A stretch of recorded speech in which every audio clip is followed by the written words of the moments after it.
ಮಾಹಿತಿಗಾಗಿ ತಮಿಳುನಾಡಿಗೆ ಹರಿತಾ ಇದೆ ಕಾವೇರಿ ನೀರು. ರೈತರ ಸಿಟ್ಟು ಕೂಡ ಕಡಿಮೆ ಆಗ್ತಾ ಇಲ್ಲ. ರೈತರ ಸಿಟ್ಟು ಕೂಡ ಒತ್ತುರಿತಾನೆ ಇದೆ. ಮಂಡ್ಯದ ಇಂಡುವಾಳು ಬಳಿ ರೈತರಿಂದ ಪ್ರತಿಭಟನೆ. ರಾಷ್ಟ್ರೀಯ ಹೆದ್ದಾರಿಗೆ ನುಗ್ಗಲು ರೈತರು ಪ್ರಯತ್ನ ಪಟ್ಟಿದ್ದಾರೆ. ನಿರಂತರವಾಗಿ ನೀರನ್ನ ಬಿಡಲಾಗ್ತಾ ಇದೆ. ಕಾವೇರಿ ಪ್ರಾಧಿಕಾರ ಹೇಳಿದೆ ಅನ್ಬಿಟ್ಟು ಸರ್ಕಾರ ನೀರನ್ನ ಬಿಡ್ತಾನೇ ಬರ್ತಾ ಇದೆ.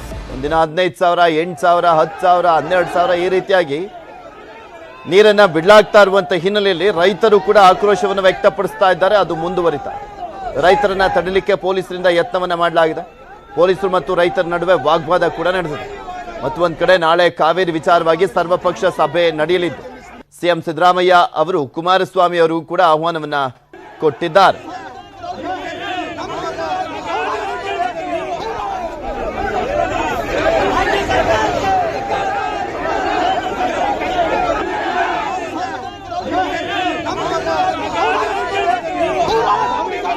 ಇದ್ರ ಬಗ್ಗೆ ಇನ್ನಷ್ಟು ಮಾಹಿತಿಯನ್ನ ಕೊಡ್ತಾ ಹೋಗ್ತಾರೆ ನಮ್ಮ ಪ್ರತಿನಿಧಿ ಸುನಿಲ್. ನಮ್ಮ ಜೊತೆ ಸಂಪರ್ಕದಲ್ಲಿ ಜಾಯಿನ್ ಆಗ್ತಾರೆ. ಸುನಿಲ್, ನೋಡ್ತಾ ಇದ್ವಿ ಅಲ್ಲಿ ಯಾವ ರೀತಿಯಾಗಿ ಆಕ್ರೋಶ ವ್ಯಕ್ತವಾಗ್ತಾ ಇದೆ ಅಂತ. ಹೇಗಿದೆ ಪರಿಸ್ಥಿತಿ ಈಗ ಅಲ್ಲಿ? ಯಾವ ರೀತಿಯ ಹೋರಾಟವನ್ನ ಮಾಡ್ತಾ ಇದ್ದಾರೆ ರೈತ ಸಂಘದವರು? ಖಂಡಿತ ಪೃಥ್ವಿ, ತಮಿಳುನಾಡಿಗೆ ಏನು ಕಾವೇರಿ ನೀರನ್ನ ಹರಿಸಲಾಗ್ತಾ ಇದೆ ಇದನ್ನ ಖಂಡಿಸಿ ನಿನ್ನೆಯಿಂದಲೂ ಕೂಡ ಮಂಡ್ಯದಲ್ಲಿ ಪ್ರತಿಭಟನೆ ತೀವ್ರಗೊಂಡಿರುವಂತದ್ದು. ನಿನ್ನೆ ಬಿಜೆಪಿಯಿಂದ ಪ್ರತಿಭಟನೆಯನ್ನ ಮಾಡಲಾಗಿತ್ತು. ಇವತ್ತು ಏನು ರೈತ ಸಂಘಟನೆ ಕಾರ್ಯಕರ್ತರಿಂದ ಇವತ್ತು ಪ್ರತಿಭಟನೆಯನ್ನ ಹಮ್ಮಿಕೊಳ್ಳಲಾಗಿತ್ತು. ಹೀಗಾಗಿ ಮಂಡ್ಯದ ಇಂಡುವಾಳು ಗ್ರಾಮ ಏನಿದೆ, ಇಂಡುವಾಳು ಗ್ರಾಮದ ರಾಷ್ಟ್ರೀಯ ಹೆದ್ದಾರಿ ಅಂದ್ರೆ ಬೆಂಗಳೂರು ಮೈಸೂರು ದತ್ತಪಥ ಹೆದ್ದಾರಿ ಏನಿದೆ, ಈ ಹೆದ್ದಾರಿಯನ್ನ ತಡೀಲಿಕ್ಕೆ ಇವತ್ತು ರೈತರು ಸಾಕಷ್ಟು ತಯಾರಿಯನ್ನ ಮಾಡ್ಕೊಂಡಿದ್ದು.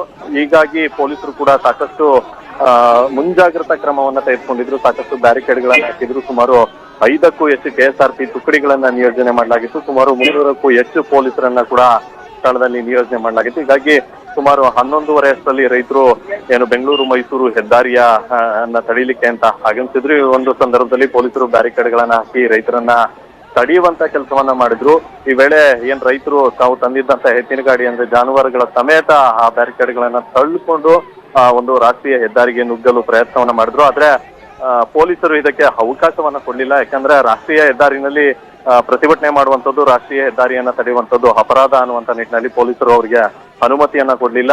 ಈ ಒಂದು ಸಂದರ್ಭದಲ್ಲಿ ಏನು ಪೊಲೀಸರು ಮತ್ತು ರೈತರ ನಡುವೆ ವಾಗ್ವಾದಗಳು ನಡೀತು. ನಂತರ ಪೊಲೀಸರು ರೈತರನ್ನ ವಶಕ್ಕೆ ಪಡೆದುಕೊಂಡು ಏನು ಮೊದಲೇ ತಂದಿದ್ದಂತ KSRTC ಬಸ್ಗಳೇನಿತ್ತು ಆ ಬಸ್ಗಳಲ್ಲಿ ರೈತರನ್ನ ಅಂದ್ರೆ ಸುಮಾರು 100ಕ್ಕೂ ಹೆಚ್ಚು ರೈತರೇನಿದ್ರು ಪ್ರತಿಭಟನೆಯನ್ನ ಮಾಡ್ಲಿಕ್ಕೆ ಏನ್ ಬಂದಿದ್ದಂತ ರೈತರನ್ನ ವಶಕ್ಕೆ ಪಡೆದುಕೊಂಡ್ರು. ಈ ಒಂದು ಸಂದರ್ಭದಲ್ಲಿ ರೈತರು ಕೂಡ ಪೊಲೀಸರ ಜೊತೆ ವಾಗ್ವಾದವನ್ನ ನಡೆಸಿದ್ರು. ಬಳಿಕ ಏನು ರೈತರನ್ನ ವಶಕ್ಕೆ ಪಡೆದುಕೊಂಡು ಪೊಲೀಸರು ಕರ್ಕೊಂಡು ಹೋದ್ರು. ಈಗ ಸ್ಥಳದಲ್ಲಿ ಏನು ಪರಿಸ್ಥಿತಿ ತಿಳಿಗೊಂಡಿದೆ ಅಂತಾನೆ ಹೇಳ್ಬೋದು ಪೃಥ್ವಿ. ಓಕೆ, ಧನ್ಯವಾದ ಸುನಿಲ್ ನಿಮ್ಮೆಲ್ಲ ಮಾಹಿತಿಗಾಗಿ.